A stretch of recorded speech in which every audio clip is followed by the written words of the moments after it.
Nous avons intitulé cette deuxième table ronde « L'adolescence, est-ce que vous pouvez m'expliquer ?» Il est vrai que l'on soit parent, enseignant ou soignant, il est quelquefois difficile de maintenir le dialogue avec les adolescents. Et ce dialogue est pourtant très important pour les accompagner du mieux que possible. Pour connaître davantage les nouveaux codes des adolescents du XXIe siècle, nous accueillons le docteur Olivier Révol, pédopsychiatre, ancien chef de service des hôpitaux de Lyon, qui consulte encore à l'hôpital et aussi en libéral. Je vous laisse la parole.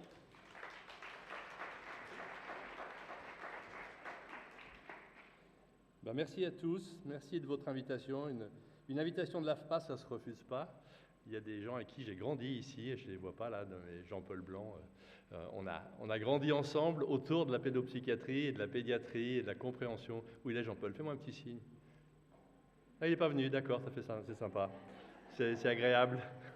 C'est agréable. Bon, je ne vais pas prendre trop de temps parce que j'ai 40 minutes, on est bien d'accord, que j'ai cumulé 2 interventions. Je ne sais pas vous, mais je me suis régalé avec les 2 interventions d'avant. J'adore les philosophes et ce pas de côté qui nous permettent de nous sortir un peu de nos cabinets et de prendre un peu de hauteur. Et je suis d'accord avec tout ce qu'ils ont dit. Ils le disent avec des mots, à mon avis, bien meilleurs que les miens. Il y a un tout petit truc où je suis un peu moins d'accord, mais on en reparlera dans la discussion si vous voulez. C'est l'histoire de la nostalgie, surtout nous, enfin les gens de ma génération, vous allez comprendre pourquoi. Donc bref, notre mission, si vous l'acceptez, c'est de comprendre les mutations sociologiques. Il s'est passé un truc, et c'est pas comme chaque génération qui dit c'était mieux avant et c'est moins bien après, avec un retentissement sur nos enfants, nos adolescents, et en particulier les ados, puisqu'on va parler de ça aujourd'hui, et un retentissement sur la façon de les soigner, mais aussi la façon, on va pas se mentir, d'accompagner nos jeunes collaborateurs et les internes, et qui sont pas tout à fait comme on était, nous, à l'époque. Bref, si vous voulez en savoir plus, j'ai quelques bouquins, mais vous n'aurez même pas besoin de les acheter parce que je vais vous dire l'essentiel. En revanche, si vous n'avez pas vu ce petit TEDx, c'est quelque chose sur YouTube, vous mettez mon nom, le choc des générations, et vous avez en 20 minutes un résumé de tout ce que je vais vous dire maintenant sur ce qui a évolué au cours des générations. Donc voilà, je suis ravi d'être là et merci encore l'AFPA pour votre confiance. Alors, un premier épisode, je vais aller vite parce que j'ai vu qu'avec une pédopsychiatre qui va parler après moi, Dominique, qu'elle va vous aborder tout ça, mais je suis obligé de parler des adolescents, de leur changement, et on peut se demander s'ils n'ont pas perdu envie d'une manière générale. Vous avez tous remarqué, les cliniciens comme moi, qu'on a une explosion des phobies scolaires depuis quelque temps. En fait, c'est simple, c'est l'impact de la crise sanitaire. On pensait que ça allait passer, ça passe pas. On a toujours aux urgences, où qu'on soit, quel que soit le CHU, quel que soit le pays d'ailleurs d'Europe ou dans le monde, on a une augmentation des idées suicidaires, en particulier chez les filles. Tu en parleras peut-être tout à l'heure, Dominique. Il y a 40% d'augmentation des troubles psychiques chez l'ado depuis le Covid. On ne va pas se mentir, la pandémie n'a pas fabriqué du trouble psychique, mais elle a révélé quelque chose qui n'allait déjà pas très bien depuis un certain temps. On était tous en première ligne, nous les cliniciens, pour le confirmer. Mais ça a aggravé l'anxiété sur l'avenir. Ça, c'est moins scientifique, hein, mais dans elle, et vous pouvez faire l'essai avec vos enfants ou vos petits-enfants dès demain. Ah, c'est bon. Non, le truc est tombé. Vous pouvez faire l'essai avec vos enfants ou vos petits-enfants dès demain. En fait, il y a une femme en âge de procréer sur 3 qui ne veut pas d'enfants. Et pour des raisons géopolitiques, pour des raisons économiques, pour des raisons aussi sans doute ethnologiques. Alors, c'est une génération anxieuse, indiscutablement. La génération actuelle est une génération anxieuse. Et je reviens tellement sur ce qu'ont dit Julien et Eric tout à l'heure, les réseaux sociaux sont pourvoyeurs d'anxiété par rapport aux images qu'ils montrent, et des images qui malheureusement ne sont pas critiquées par les adultes. Ce bouquin est remarquable, hein, je vous le conseille. L'éco-anxiété, on en parle beaucoup, c'est une tarte à la crème, mais c'est une réalité, cette espèce de stress pré-traumatique, la peur de ce qui va arriver, et qui empêche les adolescents du XXIe siècle de se projeter dans un futur tranquillement, parce qu'ils ne savent pas de quoi demain sera fait, et de quoi notre planète sera faite demain. Alors, vous allez me dire, il est venu de Lyon pour nous donner des mauvaises nouvelles. Non, il y en a une bonne, figurez-vous. J'ai du mal à la trouver, hein, mais c'est une étude du CREDOC. Le CREDOC, c'est un observatoire des comportements des enfants et des adolescents. Vous voyez qu'en 2023, le CREDOC a dit « Ah, il semblerait que l'impact de la pandémie commence à être moins évident sur les 16-30 ans. » Ceci dit, on ne les voit pas encore ça, on ne le voit pas encore. On a encore tous les matins, dans les services d'urgence, où qu'on soit en France, on a entre 2 et 6 filles, en tout cas c'est ce qui se passe à l'hôpital Femmes-Mères-Enfants à Lyon, qui viennent pour scarification, idées suicidaires et un espèce de mal-être, ce qui est assez déprimant d'ailleurs pour les soignants. On va rentrer dans le vif du sujet, et c'est donc mon épisode 2, les adolescents du XXIe siècle et leur nouveau code. Comme on l'évoquait tout à l'heure, on n'a pas attendu le Covid pour que ça soit compliqué, et avant la pandémie, déjà, ce n'était pas simple. Les plaintes quotidiennes, aussi bien vers les pédiatres que vers les pédopsychiatres des parents, c'est il est tout le temps collé à son téléphone, 80 SMS par jour pour les ados, études de médiamétrie, 8 SMS pour leurs parents. Deuxième plainte, vous le voyez, c'est le bol qui traîne sur la table. Je ne sais pas si vous le faites, vous, mais quand vous rentrez le soir à 20h et que vous avez, moi j'ai 4 enfants, 2Y, 2Z, et que vous avez 4 bols qui sont toujours devant la télé et 4 moules en train de regarder les Marseillais à New York ou à Dubaï, c'est sûr qu'on ne les a pas élevés comme ça. Mais c'est comme ça. Mais eux, ils ont déjà anticipé la domotique. Vous voyez, ils savent qu'un jour, le bol sautera directement dans la machine, qu'il lavera, qu'il rangera. Mais pour l'instant, mon chéri, c'est encore en mode manuel. Donc si tu pouvais donner un coup de main. Et puis la dernière chose, il y a une légende qui raconte, comme Kézak, qu'à une époque, vous appeliez les enfants pour passer à table, ils venaient. Vous la connaissez cette époque, hein? Alors que là, vous les appelez et ils vous disent « j'arrive ». Et plus il y a de « i », plus ça va traîner. Alors une réponse à donner aux parents qui disent « mais à mon époque », on n'a plus le droit de dire « à mon époque ». Hein. Si on dit « à mon époque », à nos internes ou à nos enfants, on est vraiment c'est la fin, quoi. Ça sent pas bon. Hein. Donc on ne doit pas dire ça, mais des parents qui nous disent « à mon époque, quand on m'appelait, je venais à table ». Oui, mais vous faisiez quoi avant? Ben, je faisais comme lui, je jouais, mais vous jouiez à quoi? Ben, je jouais au Monopoly, ben oui. L'hôtel rue de la Paix, il n'allait pas bouger pendant le repas. Tandis que quand ils sont sur Fortnite, ou quand ils sont sur League of Legends, qui sont des communautés pas très faciles, pas très commodes, ils ont des missions, et s'ils ne terminent pas leur mission, ils risquent de se faire bannir. Donc je dis aux gamins, tu vois, commence pas une partie alors que tu sais que tu vas passer à table, et je dis aux parents, tolérez qu'il ait quelques minutes de retard. Je passe mon temps à décontaminer l'ambiance dans les maisons, et souvent ça suffit. Alors, j'ai des références, hein, je suis très philosophe compatible, Michel Serres. Michel Serres, il a dit un truc incroyable, hein, malheureusement il est décédé, mais il les appelait petites poussettes, parce qu'il disait c'est le pouce qui marche chez eux, hein, et il disait, petite poussette, il y a un truc qui est unique dans l'histoire de l'humanité, dans la transmission de l'information. Qu'on soit parent, qu'on soit enseignant, qu'on soit médecin, notre mission c'est de transmettre. Et il dit, il y a eu 3 révolutions dans la transmission de l'information. Il y a très longtemps l'écriture, il y a moins longtemps l'imprimerie, et puis 95, Internet. Et pour la première fois dans l'histoire de l'humanité, la transmission de l'information n'est plus verticale, descendante, elle est horizontale. Quand nos enfants veulent savoir quelque chose, ils nous le demandent à nous. Quand nos internes veulent savoir, ils ne le demandent pas à nous, ils le regardent sur les réseaux sociaux. Quand nos internes veulent savoir quelque chose, ils regardent d'abord sur PubMed avant de le demander à leur patron. Et ce changement de paradigme qui a fait passer de vertical descendant à horizontal, il est unique dans l'histoire de l'humanité, il n'y en aura jamais d'autre. Et il faut qu'on en tienne compte. Il y a eu un vrai changement.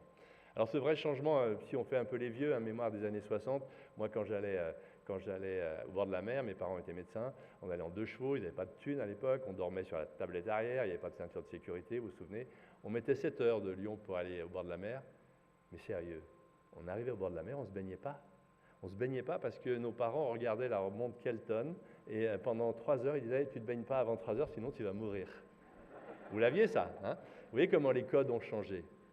En revanche, on grillait sous le soleil parce que le mélanome, tout le monde s'en foutait. Au contraire, il fallait revenir le plus cramé possible pour dire on a bien profité des vacances, c'était bien. Hein. Bon bref, on choisissait un boulot pour le garder à vie. Vous êtes d'accord avec ça? Et quand mes enfants, j'en ai 2 qui sont médecins, qui me disent « Papa, c'est pas vrai, tu n'es pas rentré au groupement hospitalier Est il y a 40 ans et c'est vrai que tu n'as jamais bougé ?» Je dis « Ben ouais ». Et ils me regardent avec cet air de labrador battu du style « t'as raté ta life ». Hein. C'est-à-dire qu'ils ne feront pas ça. Ils ne feront pas ça, ils ne feront pas un autre truc. Moi, j'ai emmené mes enfants à l'hôpital le week-end, comme mes parents m'ont emmené à l'hôpital. Mon père était neurologue, il dictait son courrier. Avec ma sœur, on dessinait par terre sur le verso des électroencéphalogrammes. Je croyais que mes enfants travaillaient quand je les emmenais à l'hôpital. Pas du tout. Ils étaient dans le bureau de la secrétaire. Et j'ai retrouvé ça en rangeant celui qui a 36 ans, en rangeant sa chambre. En fait, il jouait avec la photocopieuse et il envoyait des appels au secours à ses grands-parents en disant « Au secours, papa, maman, Papy et mamie, papa nous enferme dans son hôpital toute la journée. Je peux vous assurer qu'ils n'emmèneront pas leurs enfants à l'hôpital le week-end. Sinon, ils ne travaillent pas le week-end. Bref, on n'avait pas les mêmes codes. Alors, ils font les malins, les jeunes, avec leur Stan Smith, on avait les mêmes. Hein. Mais on avait les mêmes pour faire du sport, pas pour aller à l'hôpital avec le pantalon déchiré et la musique en perfusion. Vous vous souvenez de ça? Bon, bref, on n'était pas tout à fait dans le même optique, mais c'est comme ça. Bref, on écoutait le disco, d'accord? Et ils adorent le disco, les jeunes. Nos internes, dans les soirées, c'est le disco. Pourquoi? Parce que le disco est porteur d'espérance. Born to be alive, c'est exactement ce qu'ils revendiquent tous. Je ne suis pas né pour travailler, je suis né pour m'amuser. Bon, tout ça, c'était avant, et en 2025, les codes ont changé, d'accord? Et on peut se demander même, d'ailleurs, quand je fais souvent des conférences dans les écoles, et je dis, je voudrais bien qu'il y ait les lycéens. Et il y a toujours au premier rang des lycéens un gamin qui ne voulait pas venir, qui fait le malin, le kéké des plages, le populaire de la classe, qui dit qu'il connaît tout. Je dis, tu connais tout, Kevin? Il me dit, comment vous savez que je m'appelle Kevin? Parce que c'est là, il s'appelle Kevin en général. Et il me dit, je sais que tu t'appelles Kevin, mais tu sais à quoi ça sert ça? Alors, figurez-vous qu'ils connaissent ça. Pardon, ils connaissent ça parce qu'ils ont 2 séries cultes, Stranger Things et puis Saturday Night Live. Donc ils savent, il dit, ouais, le crayon c'est pour marquer le nom de la série. Non, pas du tout. Tant que tu ne l'as pas rembobiné dans les années 70, hein, le truc pour marcher, tu ne sais pas que le crayon servait à ça. Donc si tu ne connais pas ce code qui nous appartient, il y a peut-être d'autres codes que tu ne connais pas. Bref, on peut se demander si les ados dont vous allez parler pendant les 2 jours, et c'est très intéressant de commencer avec cet avis philosophique et l'avis pédopsychiatrique, est-ce qu'on n'a pas fabriqué des mutants? Alors la psychologie de l'adolescence, je vais vous en redire 2 mots, c'est une évidence pour tout le monde, mais c'est bien de la voir sur des slides. D'abord, un challenge, hein, vous l'avez dit d'ailleurs, Eric et Julien, un challenge, c'est l'autonomie. Déjà, premier malentendu, quand des parents vous disent « Docteur, on a tout raté, on voulait partir au ski avec lui ce week-end, il a dit non », alors qu'il était adorable, j'ai bien aimé ce que tu disais tout à l'heure, Eric, il y avait de la gratitude jusqu'à maintenant, hein, processus d'identification, le petit garçon veut ressembler à son père, la fille à sa mère, et d'un seul coup, ça ne marche plus. D'un seul coup, les mamans vous disent, elle me voyait à l'autre bout du couloir jusqu'à 12 ans, son visage s'éclairait, maintenant dès qu'elle me voit, son visage se ferme, j'ai tout raté. Et en plus, elle ne veut pas aller au ski avec nous. Et les parents, ils arrivent, ils mettent la tête sur le billot en disant, achevez-moi, c'est de ma faute, dites-moi que j'ai tout raté. Ben non, madame, vous avez tout réussi. Et je leur rappelle la racine latine de éduquer, ex-ducere. Notre mission, votre mission, c'est de conduire au dehors. Si vous me dites que votre gamin est mieux à l'extérieur qu'à la maison, respect. Vous avez réussi votre mission. Bon, ok, mais il est chiant quand même. Ouais, dès qu'on dit quelque chose, il s'oppose. Parfait. Il a besoin de s'opposer pour exister. Sauf que l'adolescent résiste exactement là où les parents insistent. Continuez à insister sur la chambre, ça sera la catastrophe. Insistez sur le look, le pantalon va se déchirer de plus en plus. Insistez sur le travail scolaire, il fera rien.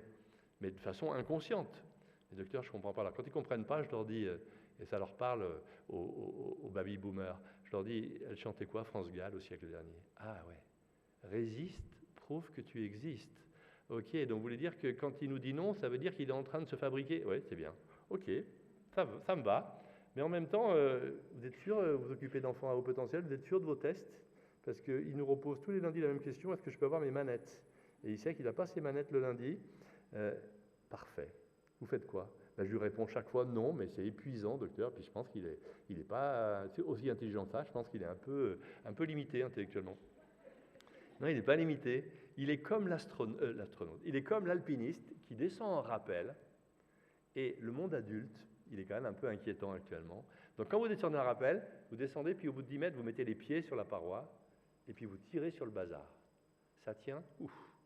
Je redescends. Mais au bout de 10 mètres, je remets les pieds sur la paroi. Et quand vos patients atteints de maladies chroniques, ils vous disent, vous êtes sûr qu'il faut que je continue mon antiépileptique, il faut que je continue mon immunosuppresseur, ils vous reposent les mêmes questions, redonnez les mêmes réponses et vous le rassurez sur votre cohérence thérapeutique, comme les parents le rassurent sur la cohérence éducative. Donc tout ça, c'est de bonne guerre.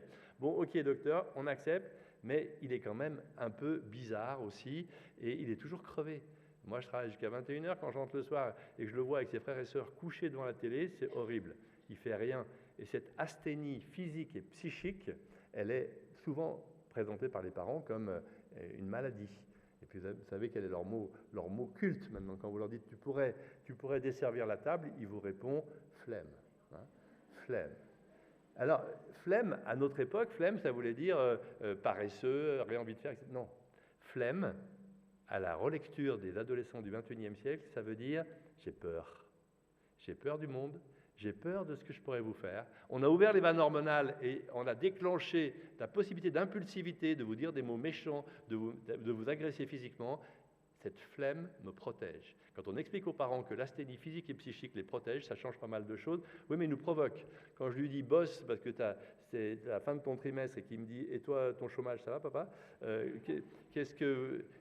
Le père me dit « quand il me dit ça, je claque la porte, je pars. » Ben non, provocare, susciter la parole de l'autre. En fait, il a juste envie que vous lui expliquiez comment vous avez vécu votre adolescence et comment vous avez traversé cette période compliquée. Bon, d'accord, c'est normal qu'il nous agresse dès le matin. Eh ben oui. Ah bon? On lui fait ses tartines, on va l'emmener à l'école, Bichette, parce qu'il veut bien voyager loin, mais aller à l'école à 300 mètres, il faut l'emmener en voiture, le poser pas devant, parce que ça fait pitié, mais ou devant ou derrière. Et il nous agresse dès le matin, extra. Tout va bien. Tout va bien. Dolto parlait du complexe du homard, et elle disait que l'adolescent, il est comme le homard qui a perdu son ancienne carapace, qui n'a pas la nouvelle. Il est inquiet, il se sent vulnérable, donc il a les pinces en avant. Tout ça, c'est l'adolescence normale. Alors le dialogue, je fais le malin, mais il n'est pas toujours facile. On a souvent l'impression, en tant que parent, mais aussi en tant que thérapeute, d'être devant une porte verrouillée dont le code a changé. Ça, c'est vrai. Et à propos de porte, la chambre, quand ils étaient petits, ils avaient le couffin. Et le couffin, vous les voyez en dans le couffin, vous, le plus souvent, hein, ça les protège, ils peuvent rouler, il y a des limites. Il y a comment elle s'appelle, la girafe, il y a un truc qui fait de la musique, il y a le doudou, comme le disait tout à l'heure Eric, qui sent pas bon, mais ils sont bien dans leur couffin. Eh bien la chambre, c'est la prolongation du couffin, ça sent pas bon non plus. Hein. La musique, c'est pas la même, hein. Il y a des basses, il y a du rap, mais on n'aurait pas aimé que nos parents se couchent dans notre couffin. Ils n'ont pas envie que les parents rentrent dans la chambre. Alors nous, à notre époque, on était beaucoup moins drôles qu'eux, beaucoup moins d'humour, on mettait tous un sens interdit. Eux, ils rivalisent d'humour. J'avais enlevé cette diapo, mais hier au repas, quelqu'un m'en a parlé en off en me disant « il y a 20 ans ou 30 ans, tu avais parlé de ça, c'était drôle. » Donc je vous le remets. Ils mettent des trucs hyper drôles, cette génération-là. J'aime bien celui-là. Cette chambre est bien rangée. Aie confiance. Cette chambre est bien rangée. Hein. Et l'autre, une fille à haut potentiel, qui mettait en tout petit, à l'intention de sa maman, « tu es déjà trop près. » C'est-à-dire, à l'heure où tu lis ce truc, tu as déjà franchi le périmètre de sécurité. Alors, les parents me disent, mais qu'est-ce qu'il faut faire? Alors, utilisez leur humour, comprenez leur code, utilisez leur façon de fonctionner, mettez-lui parce que les parents me disent, si dans sa tête c'est rangé comme dans sa chambre, c'est la catastrophe, mettez-lui un petit mot comme ça, mon chéri, j'entrerai tard, je t'ai laissé 50 € pour manger, mais je les ai cachés dans ta chambre. Range-la et tu les trouveras. Et comme l'argent est assez important pour eux, ça marche. Alors, vous avez compris que l'adolescence est une transition, on l'a dit tout à l'heure, un passage que je me suis amusé à écrire de différentes façons. Et une mauvaise nouvelle pour ceux qui ont des gamins de 18 ans, 19 ans, 20 ans et qui se disent « ça y est, c'est bon, on s'en sort ». Ouf, non. Non, non, la maturation du cerveau, c'est d'arrière en avant, c'est d'arrière en avant, comme ça, et le cerveau, il n'est pas fini avant 25 ans chez les garçons et 24 ans chez les filles. Donc tout le cortex frontal, à 20 ans, il n'est pas fini. Tout le reste, ça marche très bien, hein, les émotions, les sensations, etc. Or, vous vous souvenez de vos cours, le cortex frontal, c'est intéressant quand même. C'est ce qui sert à réfléchir avant d'agir. C'est ce qui sert à contrôler l'impulsivité. C'est ce qui sert à résister à la tentation. Comparons le cerveau des adolescents que vous avez en consultation, à partir du moment où on a ouvert les vannes hormonales, comparez le cerveau des adolescents que vous avez en consultation à une voiture de sport qui a toutes les options, sauf les freins. Les freins, ils vont venir. Mais ils ne sont pas finis, les gars. Hein. Et même à 22, 23 ans, ils ne sont pas finis. Et c'est compliqué, bien sûr, pour tout le monde. Alors vous allez me dire, on a toujours été comme ça, on avait le même cerveau. Ben oui, on peut convoquer Socrate, Aristote, Rousseau, tout le monde a dit, il y a un conflit entre générations. Mais ce cerveau excitable, c'est quand toutes les émotions marchent bien, mais ce qui permet de limiter les émotions en avant marche mal, eh bien, quand ça rencontrait une société solide, on a grandi dans une société solide. Moi, je suis TDAH, tout le monde le sait, mes parents me promenaient en laisse. Donc les TDAH, on était contenus. Donc un cerveau excitable dans une société solide, ça va bien. Un cerveau excitable dans une société excitante, comme parlait tout à l'heure Julien et Eric des réseaux sociaux, c'est évident que ça fait flamber le bazar et que c'est pour ça que c'est si compliqué maintenant de les élever. Alors donc l'entrée dans la vie adulte, ça a toujours été compliqué, mais il y a des codes qui sont propres à chaque génération, on va parler de ça. En médecine, on ne peut plus faire l'impasse sur l'approche générationnelle. C'est quoi une génération? Même si certains sociologues battent ça en brèche, non, c'est pas vrai, vous allez voir comme c'est vrai. Mais quand on est sur le terrain, on sait que c'est vrai. Une génération, c'est un groupe qui a grandi avec le même environnement. géopolitique, le même environnement musical, le même environnement sanitaire avec la pandémie.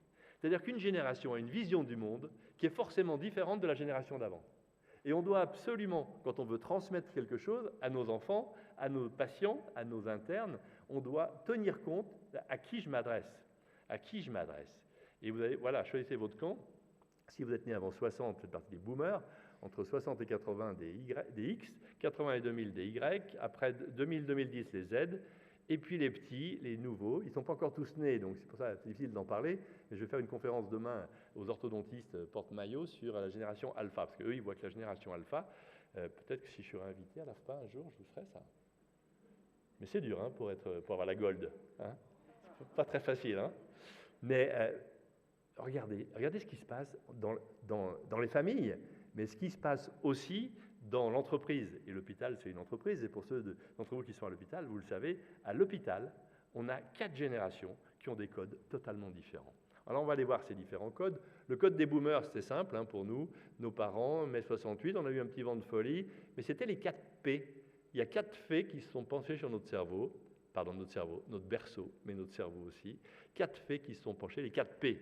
Prospérité, paix, plein emploi, progrès. On peut dire ce qu'on veut, il y avait 200 000 chômeurs. Nos parents nous disaient, on est né peu de temps après la guerre, nos parents nous disaient, vous avez de la chance, il n'y aura plus de guerre. C'était quand même une vie extrêmement facile. On était optimistes, pacifistes, compétitifs et un peu addicts au travail. Notre code, le code des boomers, c'était devoir. Après, il y a une génération que j'aime bien, parce que si je ne l'avais pas eu, l'hôpital serait foutu, parce qu'avec les internes qui partent à 18h, qu'il pleuve, qu'il neige, qu'il vente, heureusement qu'on a la génération X qui bosse, sauf que, comme disent les ados, ils ont pris cher, les X. Ils ont pris doublement cher, 73, 79, 2 chocs pétroliers. Et d'un seul coup, la vie a cessé d'être un long fleuve tranquille. Il y a eu le sida, il y a eu le chômage, il y a eu un frein économique. Une génération que j'aime beaucoup parce qu'ils sont loyaux, respectueux, un peu sceptiques sur le monde qu'il a actuellement et très autonomes. Alors pourquoi ils sont autonomes? Parce que leurs 2 parents étaient obligés de travailler. C'est la génération des enfants à clé. Et ils rentraient seuls à la maison avec une clé autour du cou. Ils faisaient leur goûter tout seuls, ils travaillaient tout seuls, ils ont gardé cette autonomie et à l'hôpital, c'est eux, bien entendu, qui font tourner les choses, mais qui sont un peu surpris par... Ils sont coincés entre l'énorme génération des boomers et puis la génération des nouvelles générations qui sont arrivées après. C'est pour ça que Coupland les a appelés X, en disant qu'il y a une génération qui est un peu coincée. Et puis 2 nouvelles générations, alors leur code c'est avoir. Avoir, ça veut dire il faut absolument que je marque bout sur mon poste, sur ma famille, sur mon job, sur mon statut. Je ne suis pas sûr de le garder. 2 nouvelles générations, vous avez compris que les Y, ce n'est pas parce que, à cause de l'écouteur, c'est parce qu'ils viennent après X et Z. 2 nouvelles générations dont le changement de code, et c'est nos patients, il est radical, c'est le changement des donneurs de valeur. Les donneurs de valeur, ça ne vient plus d'en haut, on l'a vu, c'est plus l'armée, la religion, c'est plus les parents, c'est plus les profs, c'est plus les médecins. Les donneurs de valeur, c'est horizontal. Il faut même accepter, à un moment donné, une certaine inversion de la hiérarchie. Pourquoi? Parce que nous tous, boomers et X, on a tous demandé un jour à nos enfants de nous installer une application sur notre téléphone ou sur notre ordinateur. On est tous revenus avec notre iPhone 14 de chez Orange avec comme une poule qui a trouvé un couteau en disant où j'appuie, comment je fais, etc. Donc, première fois au monde que des enfants apprennent des choses à leurs parents, pas étonnant qu'après, eh bien, ça soit compliqué, plus compliqué de les soigner, par exemple. La génération Y, ils ont pris un peu cher aussi, les massacres dans les écoles en Amérique du Nord, il n'y en a pas eu tant, mais quand il y en a un, les réseaux sociaux leur annoncent tout de suite. Donc ils sont au courant immédiatement, les attentats, le 11 septembre, etc. Leur code, c'est l'immédiateté, le plaisir. C'est maintenant. Ils sont eux-mêmes intitulés les YOLO. You only live once. Tu ne vis qu'une fois, donc je profite de la vie. Très individualistes, ils ont fait un peu n'importe quoi, ils se sont mis en photo de partout, ils ont brûlé la vie par les 2 bouts, ils ont bu beaucoup, ils ont fumé beaucoup, et donc bien entendu, il y aura certainement des conséquences, ils commencent à avoir des conséquences à cause de l'alcool sur tous les cancers digestifs qu'on repère actuellement. Leur code, c'est vivre. Je veux un équilibre parfait entre ma vie privée et ma vie professionnelle. Avec les internes, ils partent à l'heure, même si ce n'est pas fini. Et puis, une génération rafraîchissante, les Z. Les Z, ils se sont dit, alors c'est les grands ados, hein, et les Z, il y en a qui ont 15, 16, 17 ans, et ils se sont dit, oulala, le monde c'est compliqué, nos parents ont moins de thunes, donc on partage. Ils sont dans le partage, mais ils veulent reprendre des notions des baby-boomers de sécurité, de stabilité, et ils sont de moins en moins individualistes par rapport aux autres. Et on verra, je vous en dirai quelques mots, je ne vais pas les développer aujourd'hui, mais les alphas, c'est encore plus. Ça sera vraiment dans l'empathie, dans le partage. Et je suis très optimiste pour la nouvelle génération qui arrive. Les petits, hein, ceux qui ont 8, 9, 10 ans, ceux que vous voyez en consultation. Le code des Z, c'est partagé. Le code des alphas, ils sont encore un peu trop jeunes pour qu'on en parle, mais à mon avis, leur code, ça sera créé. Ils vont créer, parce que la moitié des boulots qu'ils vont faire n'existent pas.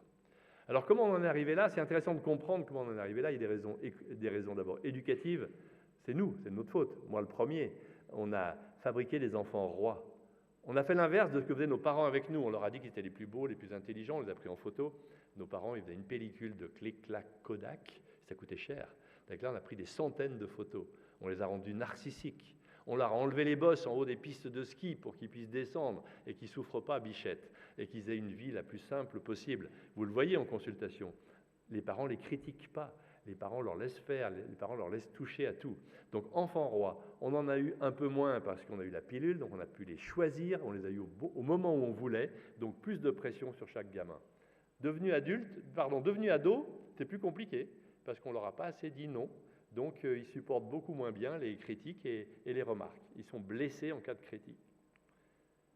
On les a surprotégés aussi, hein. Je pense qu'ici, dans la région, vous êtes un peu plus protégés que dans les Paris, Lyon, Marseille. Mais on est tellement inquiets. Nos enfants, dès qu'ils sortent, tu m'appelles bien, dès que tu arrives. Oui, t'inquiète, je gère. En fait, ils ne gèrent pas. Tu me dis bien, tu m'envoies un SMS. Et les Américains ont appelé ça « helicopter parents », c'est parents hélicoptères. On est des parents hélicoptères, c'est-à-dire qu'on est au-dessus d'eux en permanence et ils sont dans un faisceau de lumière où on les surveille. Au début, ça les a saoulés. Puis très vite, ils ont vu l'intérêt qu'ils pouvaient en avoir. Dès qu'ils ont un souci, ils appellent l'hélico.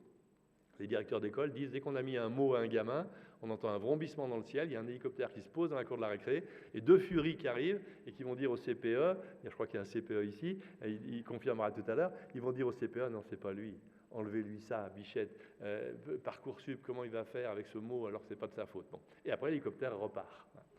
C'est compliqué, hein. Il y a même un CPE qui m'a dit, il y a pire, docteur, actuellement, il y a les parents drones. Furtifs.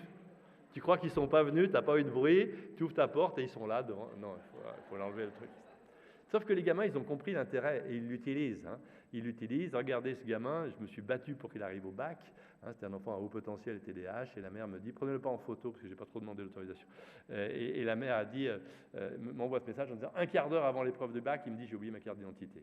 Alors moi, avec mon réflexe de boomer, je me dis, c'est horrible, parce que mes parents, dans un but thérapeutique, ils m'auraient laissé redoubler, pédagogique. Et maman hélicoptère dit non, tout se passe bien, il est tellement mignon, tellement drôle. Je lui ai envoyé j'ai faxé son passeport au lycée. Bilan des courses, il a raté sa première année de droit l'année d'après. Donc je vais apprendre aux mamans une notion que vous connaissez peut-être, qui est l'adocrastination. C'est l'art de remettre à demain ce que ta mère fera à ta place. Hein. Et vous avez toutes connu ça, vous êtes en consultation, vous avez une situation difficile à gérer, il y a votre téléphone qui sonne, et il y a votre enfant, vous voyez son nom, c'est pas le plus facile, c'est celui qui vous a le plus inquiété. Donc vous dites à votre patiente, moi j'ai une urgence, c'est l'hôpital, ça va pas mon chéri? Et l'autre, il se réveille, hein, c'est 11h du matin. Ah oui, ce que j'ai oublié de vous dire, il a 20 ans, mais il est en année de césure. Vous l'avez l'année de césure, hein. C'est-à-dire qu'au bout d'un an d'études, ils sont crevés. Et ils vont partir au Chili, mais il faudrait qu'on lui prenne le billet. Et puis comme il n'a pas d'argent, il va... Bon, bref. Et il appelle sa mère à 11h, il a la trace du drap là, Mérinos marqué, tu vois. Et il lui dit, t'as lavé mon sweat à capuche? Ben oui. Tu l'as cherché, mon chéri? Oui, mais il l'a cherché en mode garçon. Il n'est pas là. Mais là, il y a le truc qui me relie à l'hélico. Bref, adocrastination, voilà les ados du XXIe siècle. On les a surinvestis. Ceux de ma génération, vous avez sans doute connu, le bébé est une personne. Il fallait leur parler comme à des adultes. Ben non, un bébé, vous le savez mieux que moi, hein, il faut lui parler comme à un bébé. Il comprend les intonations hautes et basses. Si tu lui dis à 6 mois, mon chéri, est-ce que tu voudrais... coriandre, voudrais-tu un blédi-chef ou un blédina? Et toi, Télémac? Le gamin, il ne peut rien faire d'autre que faire sortir de la voyelle la plus ouverte, et puis la consonne la plus fermée, ba. Il dit ba, ça lui fait plaisir. Ah, blédina, il n'y en a pas, on va vite aller en chercher. C'est mort. Tu ne leur parles pas comme ça à des gamins, tu leur donnes la parole maintenant, ils ne l'auront jamais rendue. Et on les a tellement dit que c'était bien, qu'on les voit arriver, les grands ados et surtout les jeunes adultes à l'hôpital. Quand on leur dit pas que c'est bien, ils pensent que c'est mal. Mes 14 internes, quand ils arrivent, je vais les voir au bout d'une semaine et je leur dis, les externes aussi, ils ont 20 ans, je leur dis, j'ai vu ton premier rapport que tu as écrit, c'est bien. En fait, il est moyen le truc. Hein. Et je dis, c'est bien. Alors il sourit, il dit, il a compris mes codes. Ce qui te permet de lui glisser, éventuellement, si de temps en temps tu peux accorder un participe passé avec le sujet, ça m'évitera de reprendre tout le truc. La société ne nous a pas aidés, hein, les ados de maintenant, ils arrivent après un enchaînement de bad events, d'événements compliqués, hein, qui font que c'est pas très joyeux pour eux et que c'est compliqué, encore plus compliqué de se projeter dans l'avenir. On a vu que c'est compliqué parce que leur cortex frontal n'est pas fini, mais là c'est encore plus compliqué. Bref, ils veulent tout de suite, ça a été très bien dit tout à l'heure, hein, ils veulent immédiatement, l'immédiateté à cause aussi d'Internet, et leur credo, c'est ça la vie? Je commence par le dessert, je me sers tout de suite, et mon épanouissement personnel n'est pas négociable. Alors la génération Z, et qui annonce la génération alpha, ceux qui sont dans le partage, je vais quand même vous donner leurs caractéristiques. Ils sont connectés aux réseaux sociaux, ils ont abandonné Facebook parce qu'on y est. Comme me disait un gamin, j'y vais plus, il y a que des zombies, sympa. Et par contre, ils sont effectivement sur Snap, sur TikTok et sur Insta. Ils regardent plusieurs écrans à la fois. Tu l'as très bien dit, Julien, ils ont au moins trois écrans chacun. Mais ils sont drôles. Et en consultation, même s'il fait la tête, même s'il a la casquette vissée sur la tête et qu'il prend son téléphone et que sa mère soupire parce qu'il regarde son téléphone pendant la consulte, si vous arrivez à faire preuve d'un peu d'humour et de dérision, ils ont tellement appris la dérision sur les réseaux sociaux qu'ils l'utilisent. D'ailleurs, ils aiment bien se moquer de nous, les boomers, hein. Ça, c'est ce qu'on appelle des mèmes. Ils s'envoient des trucs pour se moquer de nous. Le pack du boomer, incapable de se cadrer sur une photo. Les boomers et les X, je ne veux pas regarder vos téléphones, mais c'est beau, un iPhone, sauf qu'il n'y a que nous pour le rendre monstrueux dans un truc en cuir, où on met les cartes de crédit. Mes internes et mes enfants me disent, c'est bien, c'est gros quand même les caractères. Le stade d'après, c'est le braille. Je dis oui, c'est le braille. Et on se met des trucs complètement niaiseux sur les réseaux sociaux. Bref. Ils sont drôles, ils sont libres. Bichette, ils n'ont pas d'argent, donc ils partagent tout. Hein. Ils sont dans le coworking, ils partagent la musique, le blablacar, un peu de co-sleeping de temps en temps. C'est eux qui ont fait sauter les barrières. C'est eux qui portent MeToo. C'est eux qui ont fait sauter les limites entre les âges, les sexes, ça a été dit tout à l'heure très justement. C'est une génération qui est plus optimiste que la génération d'avant. Et vous verrez, quand je vous parlerai de la génération alpha, un autre jour, la génération alpha, ça sera certainement la génération la plus joyeuse qu'on ait jamais connue depuis les baby-boomers. Bref, une génération donc qui est sensible aussi. Vous avez remarqué que quand vous leur faites des remarques, très vite ils ont les larmes aux yeux. Ils reprennent des valeurs des boomers, mais ils ont vite les larmes aux yeux parce que ils n'ont pas été habitués à être critiqués. Je redonne la parole à Michel Serres qui dit « Cette génération elle est hyper intéressante. Attention, notre monde est en train de glisser vers le leur, donc il faut absolument en tenir compte. » J'ai un petit bout de film, je vous le montre quand même. The generation that we call le mec, il dit les choses too many of them grew en up 2 minutes, il résume tout ce que je for lui ai dit. example, they were told that they were special all the time. They were told that they could have anything they want in life, just because they want it. And some of them got A's not because they earned them, but because the teachers didn't want to deal with the parents. So you take this group of people, and they graduate school, and they get a job, and they're thrust into the real world, and in an instant, they find out they're not special, their moms can't get them a promotion, and in an instant, their entire self-image is shattered. And so you have an entire generation that's growing up with lower self-esteem than previous generations. Everything you want, you can have instantaneously. Everything you want, instant gratification, except job satisfaction and strength of relationships. There ain't no app for that. They are slow, meandering, uncomfortable, messy processes. And so what this young generation needs to learn is patience. That some things that really, really matter, like love, or job fulfillment, joy, love of life, self-confidence, any of these things, all of these things take time. We know that engagement with social media and our cell phones releases a chemical called dopamine. That's why when you get a text, it feels good. Dopamine is the exact same chemical that makes us feel good when we smoke, when we drink, and when we gamble. Right? If you wake up and you check your phone before you say good morning to your girlfriend, boyfriend, or spouse, you have an addiction. And like all addiction, in time, it'll destroy relationships, it'll cost time, and it'll cost money, and it'll make your life worse. Vous voyez comme on est raccord avec nos amis philosophes, hein, on dit la même chose. Alors, pour conclure, comment c'est de conclure? Il me reste 6 minutes, hein. Je les prendrai. De toute façon, c'est ma conférence, je fais ce que je veux, vous avez l'habitude. Accompagner une nouvelle génération, comprendre et s'adapter. Parce que c'est ça, c'est bien de savoir comment ils fonctionnent, mais c'est bien de savoir qu'est-ce qu'on peut en faire. D'abord, comprendre leur langage. Hein, vous avez vu, si vous avez des enfants, ils écrivent pas comme nous. T'inquiète, je gère. Oh my God, on entend souvent ça. Et puis, ce qui est très intéressant, ça, c'est les Z et les alpha encore plus.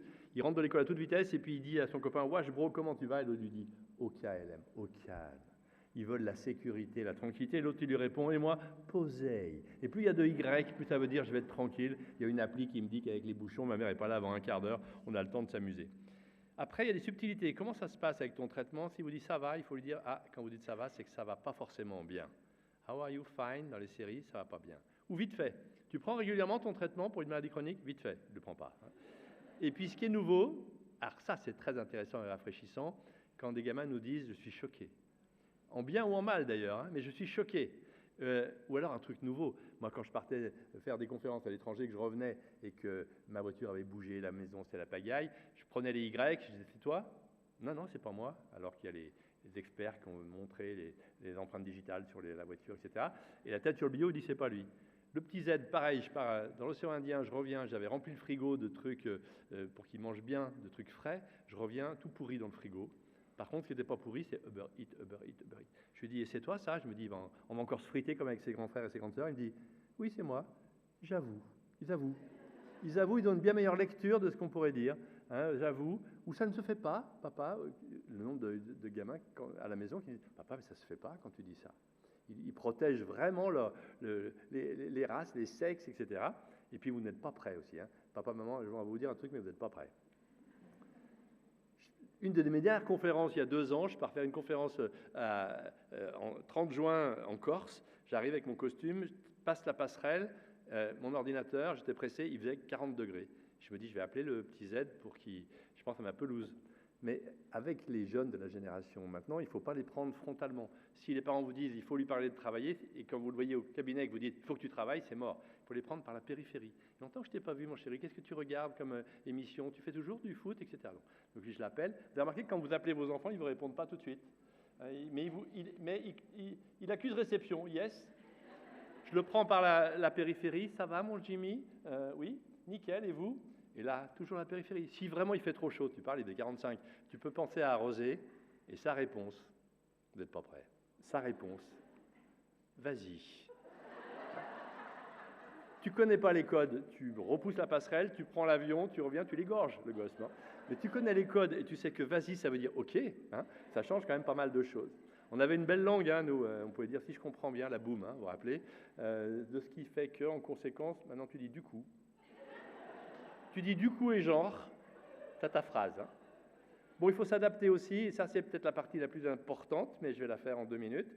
J'avais écrit ça dans Réalité pédiatrique, l'adolescent le temps d'une consultation. Ils vivent dans le présent, il faut proposer des solutions rapides. Ils ne peuvent pas attendre, hein. C'était très bien dit aussi par Eric et Julien tout à l'heure. Ils savent plus de choses que leurs parents, il faut accepter de se laisser enseigner. Et je demande à mes patients, qu'est-ce que tu regardes? Est-ce que tu sais? Je demande à mes internes, est-ce que vous savez, quelqu'un sait si on peut associer le Roaccutane avec la Ritaline? Parce que je le savais il y a 1 mois, mais peut-être qu'il y a quelque chose de nouveau qui est sorti. Et là, immédiatement, ils tapent sur leur truc et ils vous apportent la réponse. Ça, c'est nouveau. Il faut l'accepter. Même si un papa dit à son fils, bon, mon chéri, tant qu'on parle de sexualité. Et l'autre, il vous répond, ouais, qu'est-ce que tu veux savoir? Il n'y a pas de souci. Et puis, si tu as la moindre question, n'hésite pas, papa. Hein. Ils acceptent l'erreur. Ils ont appris par essai-erreur sur les jeux vidéo. Il faut être capable de dire, quand un patient me dit vous êtes trompé, vous m'avez donné la sertraline, ça m'a aggravé, oui, je reconnais, je me suis trompé. Ah, s'il reconnaît qu'il s'est trompé, le jour où il dit qu'il a raison, c'est qu'il a raison.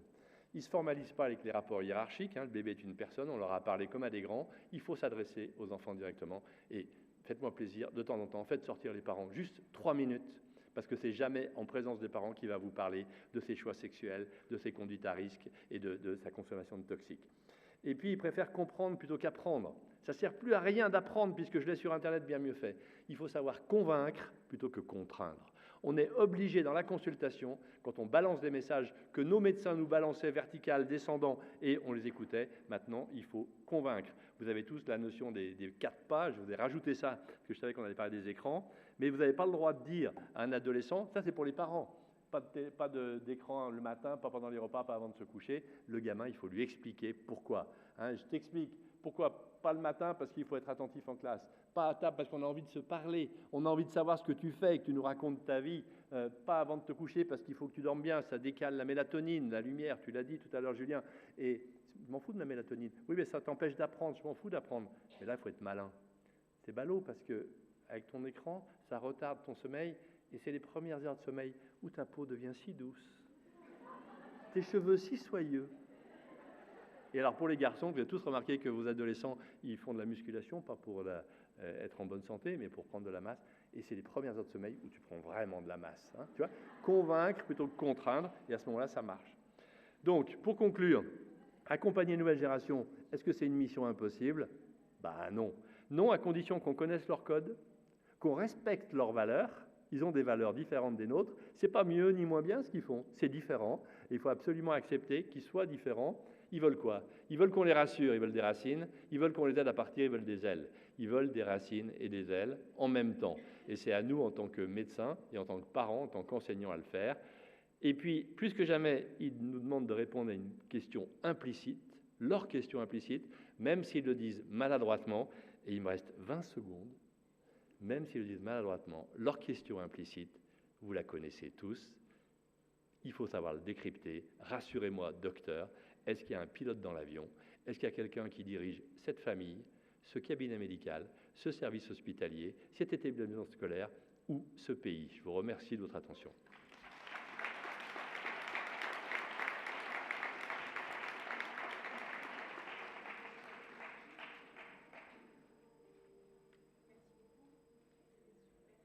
Ça marche? Merci, Monsieur Révol, c'était très bien. On va... C'est super. On va passer aux questions et après, ce sera Madame Fénéon qui parlera. Vous avez le droit de ne pas être d'accord non plus.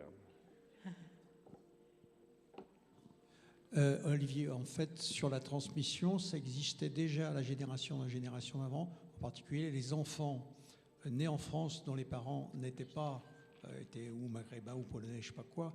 Et là, il y avait vraiment une situation particulière de ces enfants qui devaient enseigner à leurs parents. Je crois que c'est quelque chose qui existait déjà.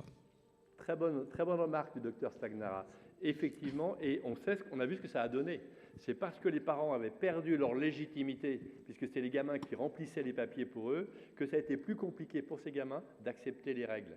Alors merci de ta remarque, parce que du coup, la nouvelle génération, la nouvelle génération n'apprendra pas autant de choses, la génération alpha n'apprendra pas autant de choses à ses parents. Donc les parents vont pouvoir reprendre le contrôle au niveau éducatif. Mais tu as tout à fait raison, on avait ce modèle-là, à ce moment-là, avec les immigrés de la deuxième génération. Très, très, très juste.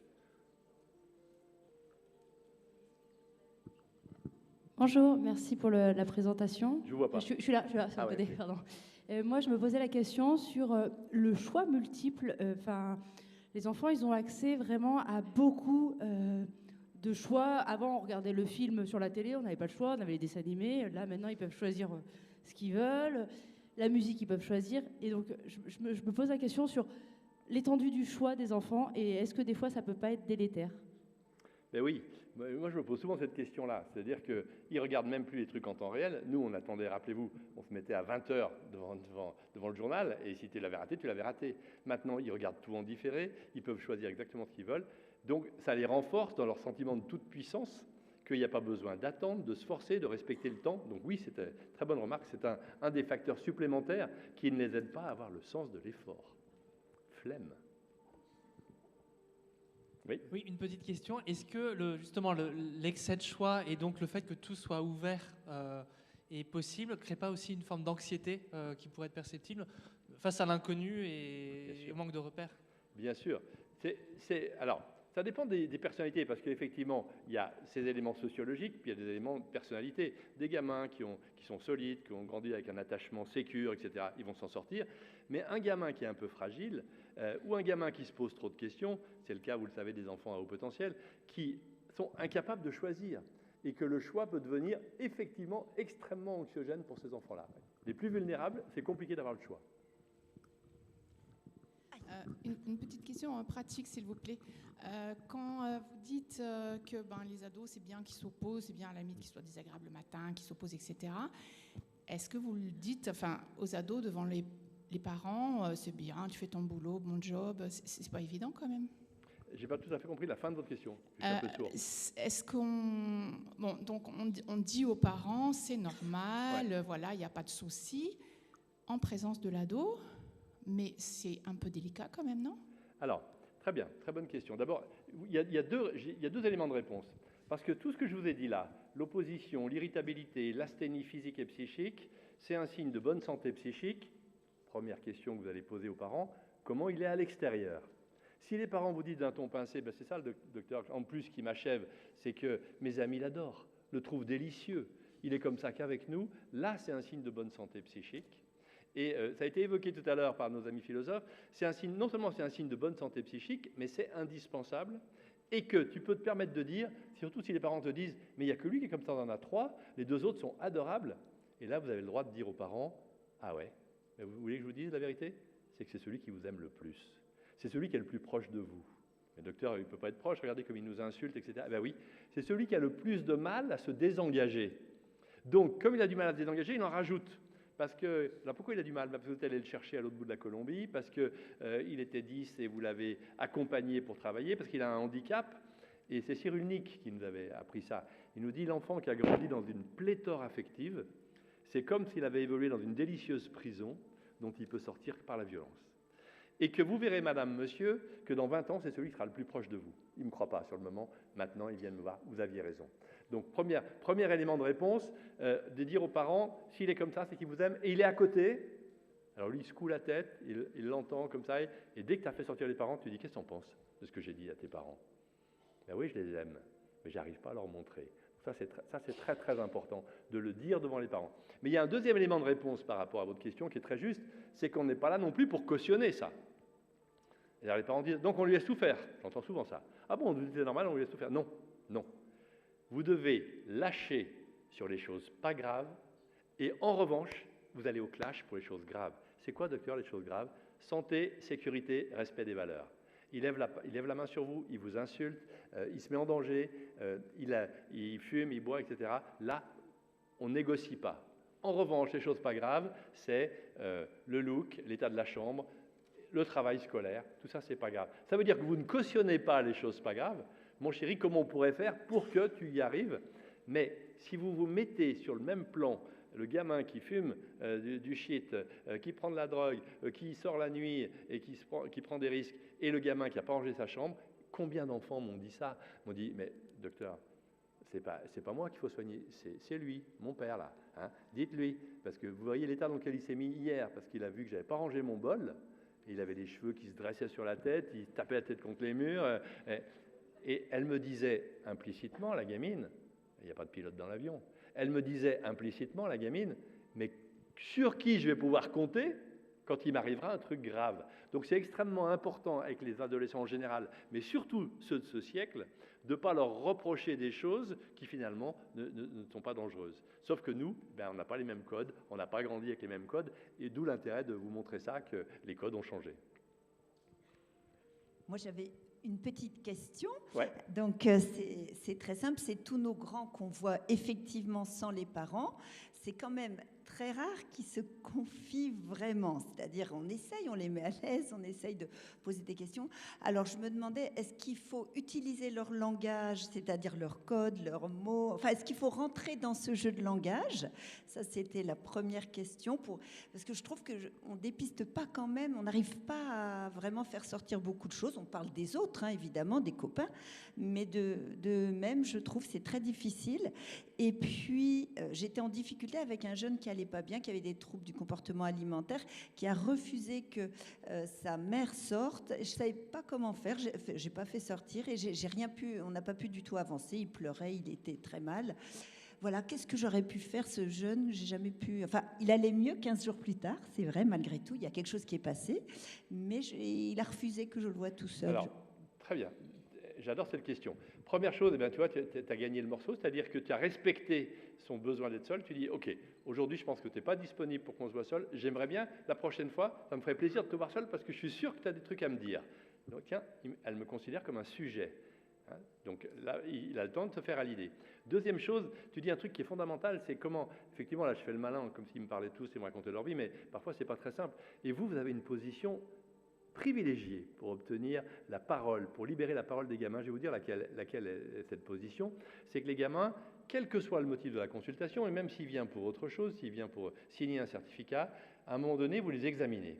Tu prends la tension, tu prends le pouls, vous le mettez sur la table d'examen, et là, Tu es dans la position idéale pour parler à un ado.